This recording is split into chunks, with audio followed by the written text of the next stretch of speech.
a big rumor that when she spoke to people, she spoke in a fake lower voice. But I am here to tell you, her voice is really low.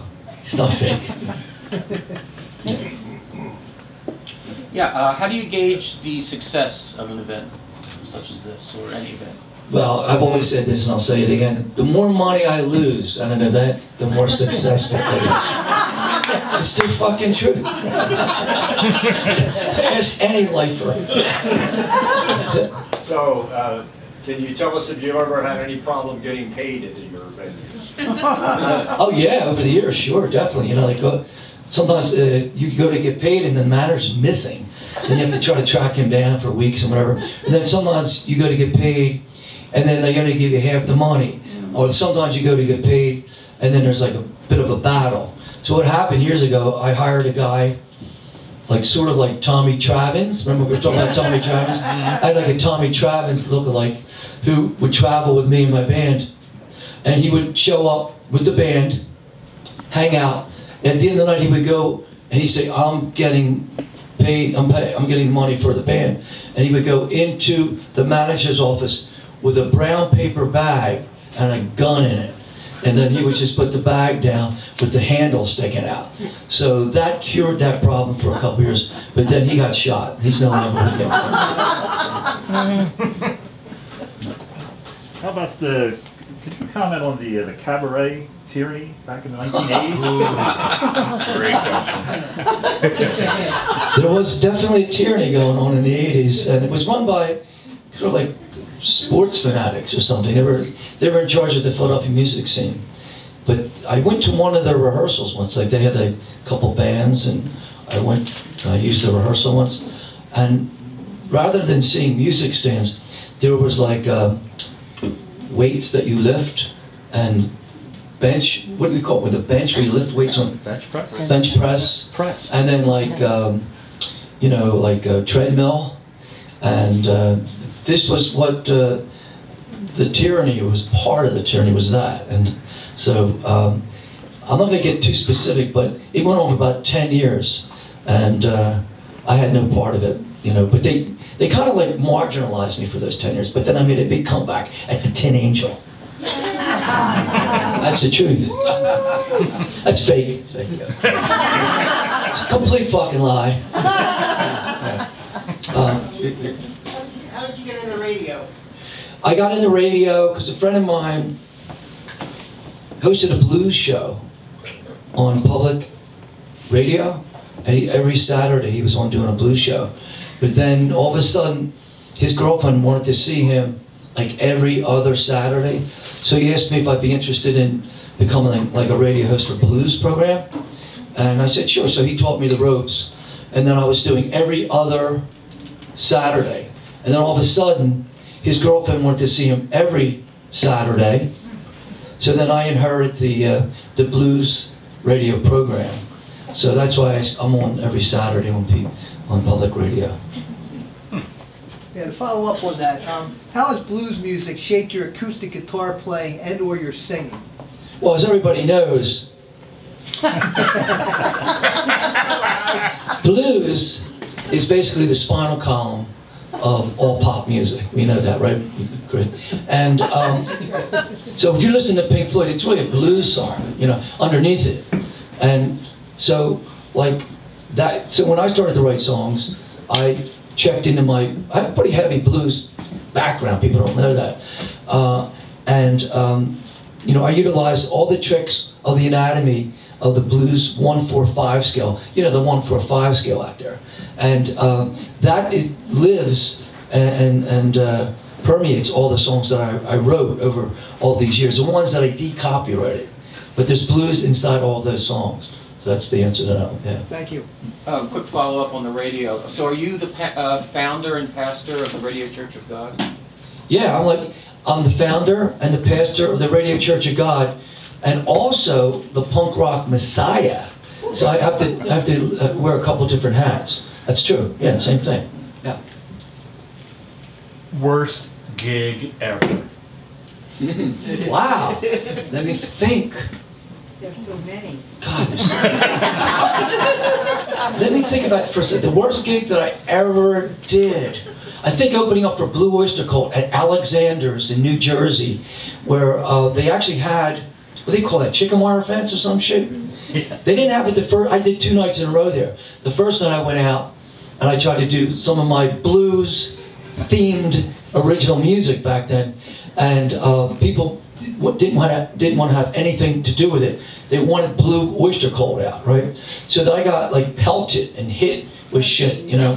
And then, so the next night I came back, I bought 2 bottles of wine. On my way there, drank both bottles of wine like prodigiously fast. Before I waited, like, because I can time the upload of alcohol into my bloodstream. But you can do this. A lot of times when I drive home at night, and I used to have this crazy house. When I wanted to go home to this crazy house, I used to have 6 shots of vodka next to me. I'd already been drinking before I got in the car. And so I would drink those 6 shots through a straw about 9 traffic lights before I got home. So by the time I cruised into my street, the uploading of the vodka made everything dissolve into beauty, you know. But getting back to your question, the same thing happened at the Blue Oyster Cult gig. There's footnotes to this story, I'll tell you. Is that the second night I came prepared with big bubble sunglasses, and like I drank the 2 bottles of wine, like 9 traffic lights before I went on stage. And I got out there and I fucked with that audience. I started off with, they wanted to hear some covers, so I gave them some Jim Morrison shit. Like when I woke up this morning, I grabbed myself a beer, and I had to go, and all of a sudden I had all these motherfuckers sing along, then I stopped. I said, you're all fucking inferior to me. And boy, oh boy, that didn't go over well.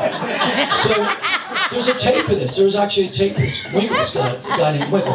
And so all of a sudden the shit's flying, but they put chicken wire for the second night. But it still got through and hit me, right? So so I kept going on, and then I was finally taken off sick, because I kept saying, I told people, I said, you don't fucking like me, you come up here and fucking tell me about it. I said, everybody can come, but I'll fight every fucking one of you.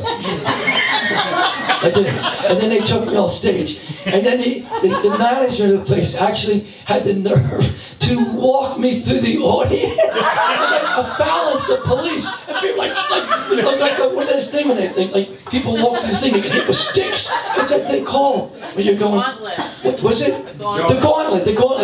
The fucking Blue Oyster Cult gauntlet. I'm going through this, like people like throwing shit at me right through the fucking crowd. Actually happened. And the weird thing is, there was a girl I was dating a year before that who was going out with Steven Tyler.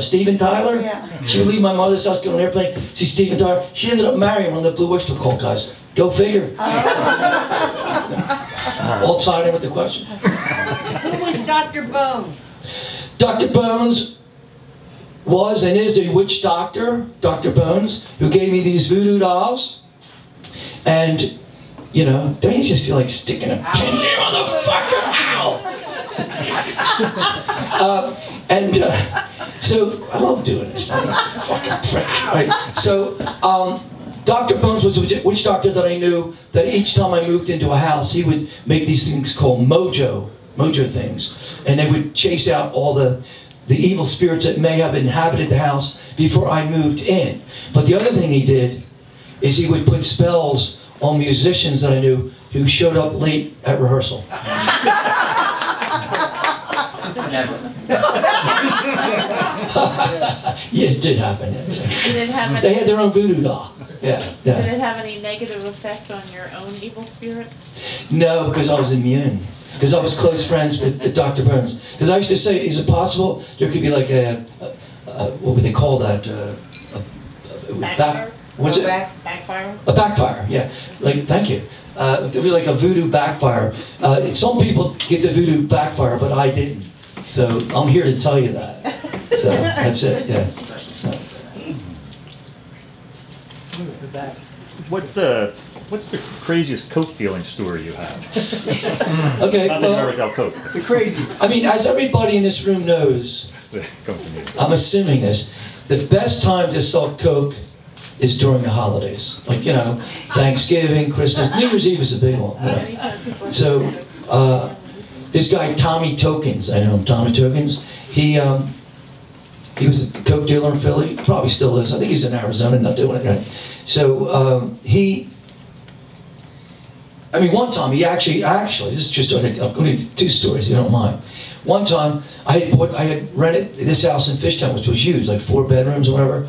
And I came home one New Year's Eve, and there was a big party going on. I didn't even throw the party. Tommy Tokens threw it at my house because he knew it was New Year's Eve, and he could make like $4,000 or $5,000 at my house because my friends are kind of wacky. So everybody on New Year's Eve was buying like tons of coke from Tommy Tokens at a house party I didn't throw. So I thought that was a little rude, but fuck it, that's Tommy Tokens. But here's the weird story, because that's not that weird, but it's unusual, is that one time during one of these holidays, like the day before the holiday or 2 days before the holiday, a friend of his had died, and you know, he had to go and sit what is known as Shiva. I don't know if anybody's go and sit Shiva, you know. So it was the day of like a holiday, so his phone just kept blowing up, you know, text, because people needed to get their coke. So during Shiva, he had to keep getting up, go to the bathroom, open the window. He was dealing like coke. This is true story. Fake, completely fucking fake. And he was dealing this coke during Shiva like 15, 16 times. He kept going to the men's or bath, you know, the restroom, and doing it. And that's a strange coke story. Mr. Kweder? Claire Borger from CNN. I'm just wondering when you feel like it will be right for you to get out of show business. Is there a time that you think that you can call for?